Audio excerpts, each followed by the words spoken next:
स्वस्ति सर्वेभ्यो उपविशन्तु सर्वे। छात्रा एषः संस्कृत कालांशः अस्ति। आं महोदय। संस्कृत पढ़ना है? यस।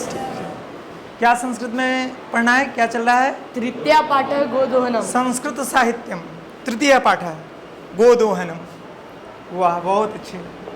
गोदोहनम, आप समझ पा रहे हैं इस पाठ को? गोदोहनम का अर्थ, गोदोहनम। हाँ महोदय। देखिए, पहले हम लोग ये जो शीर्षक दिया है इसका अर्थ समझते हैं। गोदोहनम, गोदोहनम का अर्थ क्या होगा? गो, गो अर्थात गाय, दोहनम दुहना, गाय का दुहना। यह केंद्र बिंदु है। यह जो पाठ है यह एक नाटक है। यह जो पाठ है एक नाटक है। यह कहानी नहीं है, कथा नहीं है, यह एक नाटक है। और यह नाटक कहाँ से लिया गया है यह देखते हैं। देखिए, ये सबसे पहले पाठ परिचय दिया गया है। इस पाठ में हमें क्या पढ़ना है इसके बारे में बताया गया है। एषः नाट्यांशः, एषः यहाँ एतत् होना चाहिए। एतत् नाट्यांशम, एतत् नाट्यांशम चतुर्व्यूहम इति पुस्तकात् संक्षिप्य संपाद्य च उद्धृतः अस्ति। एषः नाटकः, एषः नाट्यांशः, यह नाट्यांश कहाँ से लिया गया है? चतुर्व्यूहम, चतुर्व्यूहम इति पुस्तकात्। कस्मात् पुस्तकात्? चतुर्व्यूहम। यह जो पाठ है वह चतुर्व्यूहम इति पुस्तकात्, चतुर्व्यूह नामक पुस्तक से लिया गया। पुस्तकात् छात्राः अस्मिन् पदे का विभक्ति कः वचनः अस्ति? पंचमी विभक्ति एक वचन। पंचमी विभक्ति एक वचन। आप जानते हो पंचमी विभक्ति एक वचन का प्रयोग यहाँ क्यों हुआ? जब किसी वस्तु से या किसी स्थान से किसी चीज को अलग किया जाए तब उसमें कौन सी होती है? पंचमी विभक्ति। आपादाने पंचमी। यहाँ पे अपादान कारक हो रहा है इसलिए यहाँ पंचमी विभक्ति हुई। चतुर्व्यूहम एषः नाट्यांशः, नाट्यांशम नाम किम? गोदोहनम। यह एक पूरा नाटक नहीं है बल्कि यह एक चतुर्व्यूहम, यह जो नाटक है चतुर्व्यूहम, यह एक बहुत विस्तृत नाटक है। उसका संक्षिप्त एक छोटा सा भाग आपको पढ़ने के लिए यहाँ दिया गया है। उसका शीर्षक क्या रखा गया? गोदोहनम। गोदोहनम रखा गया। एषः नाट्यांशः चतुर्व्यूहम इति पुस्तकात् संक्षिप्य संपाद्य च उद्धृतः। यह नाटक का अंश, नाट्यांश, नाटस्य अंश, नाटक का अंश यानी नाटक का एक हिस्सा है।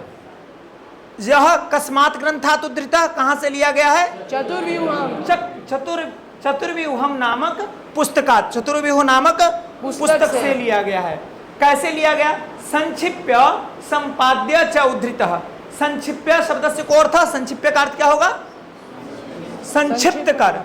संक्षिप्य का अर्थ होगा संक्षिप्त कर। और संपाद्य का अर्थ क्या हो गया? संपादित कर, उसको अरेंज करके व्यवस्थित करके, संपाद्य। ठीक है। अब संक्षिप्य का हम थोड़ा व्याकरणिक विश्लेषण देखते हैं। संक्षिप्य का यदि हम कहें कि प्रकृति प्रत्यय निर्देश कीजिए, आप में से कोई विद्यार्थी कर सकता है? पिछली कक्षाओं में हम लोगों ने पढ़ा है। अस्मिन् पदे कः प्रत्ययः? लेप प्रत्यय। उत्तम, साधु, लेप प्रत्यय। तो संक्षिप्य का यदि हमें प्रकृति प्रत्यय निर्देश करने के लिए दिया जाए, संक्षिप्य इति पदस्य प्रकृति प्रत्ययं निर्दिशतु, कः निर्दिश्यति? इसका निर्देश कौन कर सकता है? इससे प्रकृति प्रत्यय को अलग कौन कर सकता है? कोऽपि छात्रः? वो बालिका उत्तिष्ठ, खड़े होइए, कीजिए इसका। इसमें देखिए, आपको पता है यह मूल धातु पहले पहचानिए। मूल धातु क्या है? मूल धातु क्या है? छिप। प्रत्यय क्या है? ल्यप। ल्यप। प्रत्यय क्या है? ल्यप। और यहाँ पर आपको पता होना चाहिए कि लेप प्रत्यय जहां भी लगता है उसके पूर्व में उपसर्ग अवश्य आता है। तो यहाँ कौन सा उपसर्ग है? सम। उत्तम, सम उपसर्ग है। सम जोड़ शिप जोड़ लेप, संक्षिप्य। इसका अर्थ हो गया संक्षिप्त कर। संक्षिप्य का अर्थ क्या हो गया? संक्षिप्त कर। इसी प्रकार यहाँ संपाद्य, इसमें भी लेप प्रत्यय है। संपाद्य इति पदे कः प्रत्ययः? संपाद्य में कौन सा प्रत्यय है? लेप। तो संपाद्य का कर कीजिए प्रकृति प्रत्यय निर्देश। आप कौन कर सकता है? रेहान, आप बैठिए। रेहान, आप कीजिए। गुड। सम जोड़ पाद जोड़ लेप, ये हो गया संपाद्य, सम जोड़ पाद जोड़ ल्यप, संपाद्य। संपाद्य का हमने यहाँ पे किया प्रकृति प्रत्यय निर्देश, ठीक है, यानी संपादित करके। इसका अर्थ क्या हो गया? संपादित करके। च उद्धृतः, उद्धृतः अर्थात लिया गया है, ठीक है। यह नाटक चतुर्व्यूह नामक पुस्तक से संक्षिप्त कर और संपादित करके लिया गया है। इस वाक्य का अर्थ करने में किसी विद्यार्थी को कोई कष्ट नहीं। अब यदि प्रश्न आता है गोदोहनम इति नाट्यांशः कस्मात् ग्रंथात् उद्धृतः अस्ति, वो बालका उत्तिष्ठ, उठिए आप, बोलिए बोलिए बोलिए। चतुर्व्यूह नहीं, विभक्ति सहित नहीं बोले, आप बोलिए। चतुर्व्यूह नामक पुस्तकात, चतुर्व्यूह नामक पुस्तक से। बैठिए, अब आगे देखते हैं अगली पंक्ति। अस्मिन नाटके, इस नाटक में, अस्मिन नाटके का अर्थ क्या हो गया? इस नाटक में। अच्छा, यहाँ आप पहचान रहे हो नाटके, इस पद में कौन सी विभक्ति कौन सा वचन है? सप्तमी विभक्ति एक वचन। सप्तमी विभक्ति एक वचन। और अस्मिन, इसमें भी सप्तमी विभक्ति एक वचन है। अब यहाँ प्रश्न आ सकता है, मॉडल प्रश्न ऐसा होता है, अस्मिन नाटके अनयोः पदयोः, अस्मिन नाटके अनयोः पदयोः विशेष्य पदम किम? नाटके। नाटके, नाटके क्या हो गया? विशेष्य। अस्मिन इति पदे का, इति पदम का विशेषण, विशेष्य। ये अस्मिन हो गया अशुद्धम, नाटके हो गया विशेष्य और यह हो गया विशेषण। अस्मिन हो गया विशेषण। एक बात आप हमेशा याद रखिएगा कि विशेष्य में जो विभक्ति वचन होगा वही विभक्ति वचन विशेषण में भी होगा। यानी विशेष और विशेषण दोनों का विभक्ति वचन क्या होता है? समान होता है, बिल्कुल समान होता है। यहाँ सप्तमी विभक्ति एक वचन, तो इसमें भी क्या है? सप्तमी विभक्ति एक वचन। आइए, अस्मिन नाटके, इस नाटक में, अस्मिन नाटके का अर्थ क्या हो गया? इस नाटक में। एतादृशस्य जनस्य, एतादृशस्य जनस्य, ऐसे व्यक्ति की, एतादृशस्य जनस्य का अर्थ क्या हो गया? ऐसे व्यक्ति की। अब यहाँ पूछा जाए तो यहाँ भी विशेष विशेषण का संयोग है। एतादृशस्य जनस्य, आप बतलाइए, खड़े हो जाइए, बोलिए। अब एतादृशस्य जनस्य में कौन सा पद विशेष्य और कौन सा पद विशेषण है?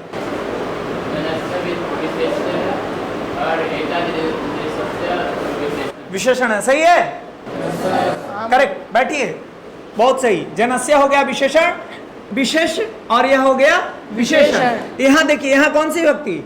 षष्ठी विभक्ति एक वचन, और यहाँ भी क्या है? षष्ठी विभक्ति एक वचन।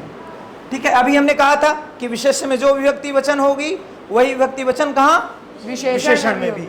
अब आगे बढ़ते हैं। तो एतादृशस्य जनस्य, ऐसे व्यक्ति की, कथानकम, कहानी, अस्ति, बोलिए, है, यह, जो। एक एक शब्द का अर्थ कीजिए, बहुत सरल है संस्कृत से हिंदी करना, संस्कृत समझना बहुत आसान है। यह यानी जो।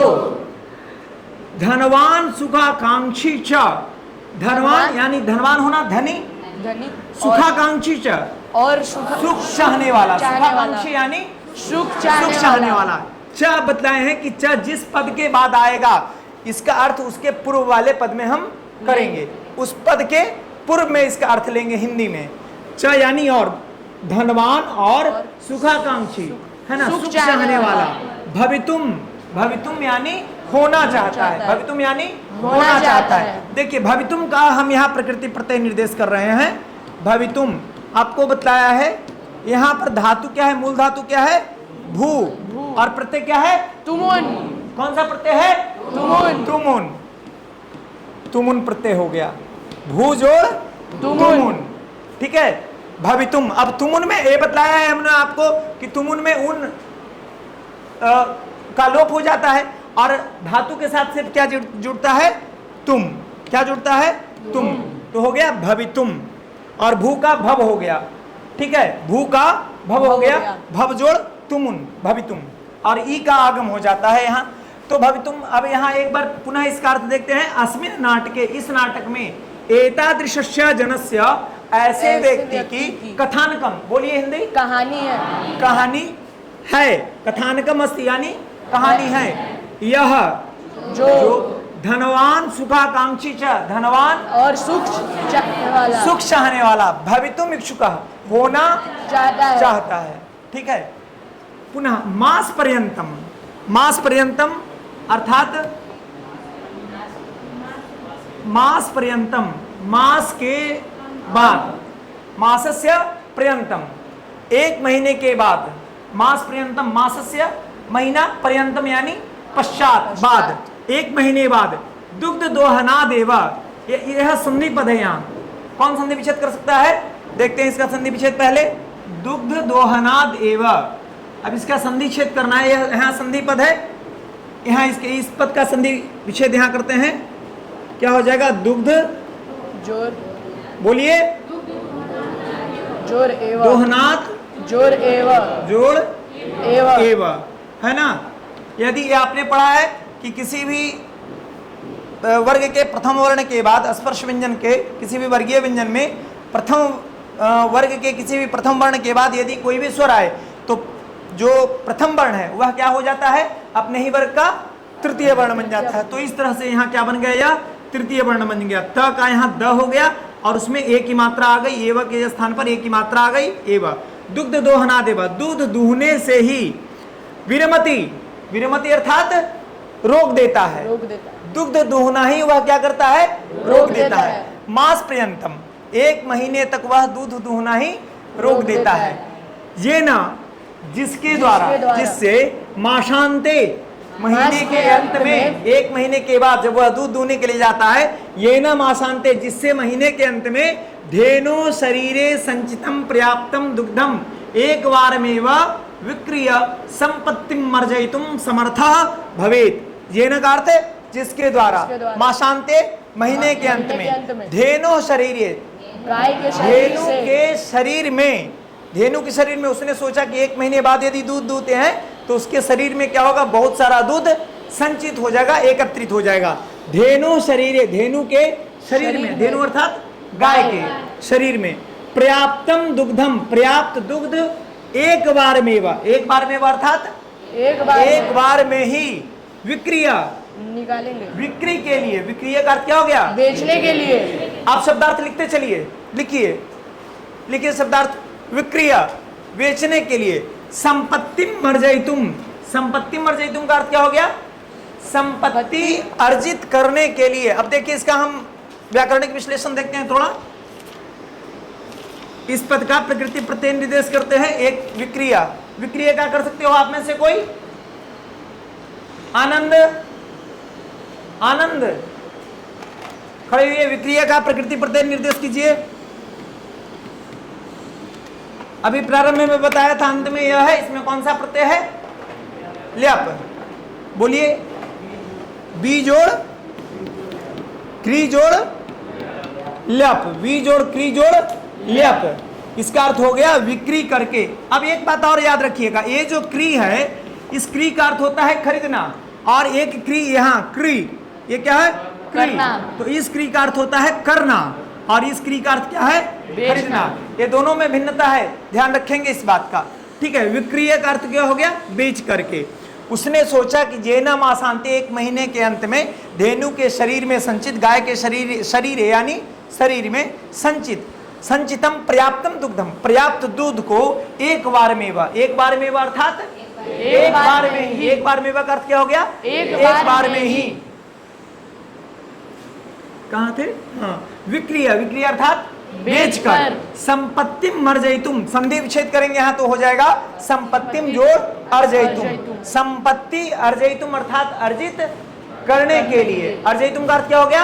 अर्जित करने के लिए। समर्था भवेत, समर्थ हो सके।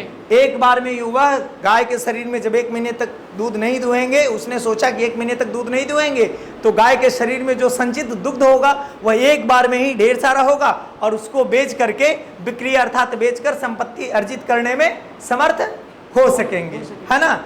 समर्थ हो। परम हुआ क्या है? परंतु माशांते, महीने के अंत में, यदा जब, सह वह, महीने, परंतु महीने के अंत में जब वह दुग्ध दोहनाया, दूध दोहने के लिए दोहनाय अत्र का विभक्ति कः वचनः चतुर्थी विभक्ति एक वचनम चतुर्थी विभक्ति एक वचन है यहाँ दुग्ध दोहनाय दुग्ध दूहने के लिए इसी प्रकार पद हो सकता है खादनाय खाने के लिए भोजनाय भोजन के लिए पठनाय पढ़ने के लिए गमनाय जाने के लिए है ना। तो यहाँ है क्या कहाँ था दुग्ध दोहनाय दुग्ध दूहने के लिए प्रयतते प्रयास करता है तदा तब सह वह दुग्ध बिंदुम अपि दूध का एक बूंद भी न प्राप्नोति नहीं प्राप्त करता है। याद रखिए एक यहाँ प्रश्न इस तरह से आ सकता है आपका जैसे पूछा जाएगा अस्मिन् वाक्ये परम मासान्ते यदा सह दुग्ध दोहनाय प्रयते तदा सह दुग्ध बिंदुम अपि न प्राप्नोति अस्मिन् वाक्ये अव्यय पदम किम भो बालिके उत्तिष्ठ अव्यय पदम चिनुत तदा अन्य च अव्यय पदम अस्ति यत्र कोई और अन्य अव्यय पद भी है यदा ये ध्यान रखिएगा जब यदा आएगा तो प्रायः यदा के साथ क्या आता है तदा जब तब है ना। और इसमें कोई अव्यय पद है अपि अपि भी क्या है अव्यय पद है। और कौन सा अव्यय पद है बालिके बताओ अपराजिता देखिए इसमें एक और अव्यय पद है कहाँ है शीघ्रम वदतु परम वाह बहुत अच्छे परम ये 4 अव्यय पद हैं इसमें बैठिए ऐसे प्रश्न आ सकते हैं परम यदा तदा अपि ये सभी क्या है अव्यय पद है। अर्थ स्पष्ट है देखिए क्या बताया कि उसने मास पर्यंतम दुग्ध दोहना देवा 1 महीने तक दुग्ध दोहना ही विरमति अर्थात छोड़ देता है जेना माशांते जिससे महीने के अंत में धेनो शरीर धेनु के शरीर में संचितम पर्याप्तम दुग्धम संचित पर्याप्त दुग्ध एक बार में ही विक्रिया एक बार में ही बेचकर संपत्ति अर्जितुम समर्थ संपत्ति अर्जित करने में यानी धन इकट्ठा करने में समर्था भवेत समर्थ हो यानी समर्थ हो सके परम लेकिन हुआ क्या परंतु मासांते महीने के अंत में यदा जब सह दुग्ध दोहनाय दूध दोहने के लिए प्रयतते प्रयास करता है तदा तब सह यानी वह दुग्ध बिंदुमपि दूध का एक बिंदु भी दुग्धस्य एकम बिंदुमपि दुग्ध का एक बिंदु भी न प्राप्नोति नहीं प्राप्त करता है। दुग्ध प्राप्ति स्थाने दुग्ध प्राप्ति के स्थान पर दुग्ध प्राप्ति की जगह पर क्या होता है सह वह धेनु प्रहारहि धेनु के यहाँ षष्ठी विभक्ति है ना षष्ठी विभक्ति एक वचन धेनु के प्रहारहि प्रहार के द्वारा प्रहार से प्रहारहि बालक ही होता है बताइए यहाँ कौन सी व्यक्ति कौन सा वचन होगा तृतीय व्यक्ति बहुवचन तो धेनु के प्रहार से रक्त रंजितः भवति रक्त रंजितः अर्थात खूनी रक्त से रंजित रक्तेन रंजितः रक्त रंजितः रक्त से रंजित हो जाता है अर्थात खून से लथपथ होता है।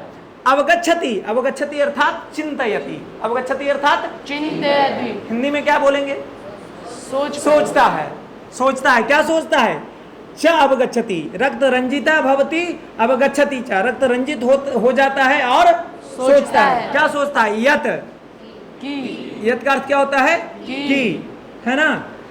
दैनंदिनम कार्यम यदि दैनंदिनम कार्यम अर्थात दैनिक कार्य डेली वर्क दैनंदिनम कार्यम यदि मास पर्यंतम संगृह्य मास पर्यंतम महीने के अंत में संगृह्य अर्थात संग्रह करके संग्रह का अर्थ क्या हो जाएगा समेट संग्रह करके क्रियते किया जाता है तदा तब लाभस्य स्थाने लाभ के स्थान पर हानिरेव जायते हानि ही भवति होता है हानिरेव जायते अत्र संधि पदम अस्ति एषः संधि पदम अस्ति संधिच्छेदं कुरुत क्या जो हो जाएगा हानि जोर एव देखिए इस पद का संधिच्छेद हमने यहाँ किया है हानि जोड़ एव हानि रेव यहाँ क्या है विसर्ग का र हो गया और एक स्थान पर एक ही मात्रा आ गई हानि रेव हानि एव भवति। किसी विद्यार्थी को इस अनुच्छेद को समझने में कहीं कोई दिक्कत है ये है पाठ की प्रस्तावना, पाठ परिचय। अब इससे कुछ प्रश्न पूछा जा सकता है, प्रश्न आ सकता है। जैसे प्रश्न आएगा व्याकरणिक, जैसे हमने अभी आपको कुछ विश्लेषण बतलाए हैं, यहां से पूछा जाता है। जैसे बताइए, माशान्ते, माशान्ते अस्मिन् पदे का विभक्ति किम वचनम। माशान्ते सप्तमी विभक्ति एक वचनम। माशान्ते एषः एतत् संधिपदम् अस्ति, संधिच्छेदं कुरुत। वो बालक उत्तिष्ठ, आप उठिए। हाँ हाँ हाँ कीजिए। माशान्ते, इसका संधि विच्छेद कीजिए। क्या हो जाएगा माशान्ते का? मास जोड़ अंत्य, सही है ऐसा, मास जोड़ अंत्य, ठीक है। बालिके आप बतलाओ, विक्रिय का प्रकृति प्रत्यय निर्देश कीजिए। विक्रिय आया है यहां, क्या है? वी जोड़ क्री जोड़ ल्यप। विक्रिय शब्द का हिंदी अर्थ क्या होगा? बेचकर। आप हिंदी कर सकती हो? देखो ये कहाँ आया है, धेनो शरीरे संचितम पर्याप्तम दुग्धम एक बार मेवा विक्रिय संपत्तिम अर्जयितुम समर्था भवेत्।